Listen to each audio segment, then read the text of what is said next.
অবস্থা অবস্থা খুবই খারাপ, শুধু খারাপ না, খুবই খারাপ। এই সরকার পতন করতেই হবে। আমাদের দাবি কিভাবে মানুষ নাই, দেখ এবারে তোদের ছাত্রদের কি, ছাত্রদের পাওয়ার দেখছস না, এখন দেখ ছাত্রদের পাওয়ার।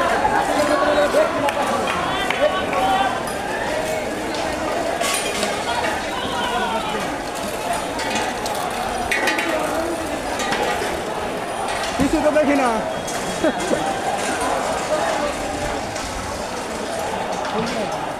কিছুই দেখা যাচ্ছে না, একেবারে সব অন্ধকার, গুট করে অন্ধকার হয়ে গেছে।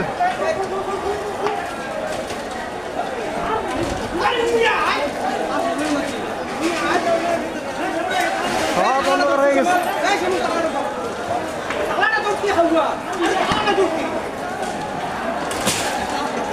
কিছুই দেখা যাচ্ছে না। এখানে কিন্তু হাজার হাজার মানুষ হয়েছে, কিন্তু কিছুই দেখা যাচ্ছে না। এখানে বিশাল আন্দোলন চলতেছে, আমি সামাল দিতে পারছি না ধোয়ার কারণে এবং আন্দোলনের কারণে। এখন প্রচুর ধোঁয়া দেখতে পাচ্ছেন। আন্দোলন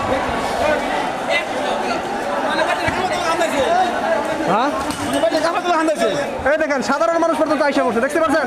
এ হতে আমাদের প্রতি ভালোবাসা, ছাত্রদের প্রতি আমাদের ভালোবাসা দেখেন। সাধারণ মানুষের প্রতি কি পরিমাণ খুব খেপছে মানুষ, সাধারণ মানুষ। এই সরকার মানুষকে অনেক জ্বালিয়েছে, আর নয়।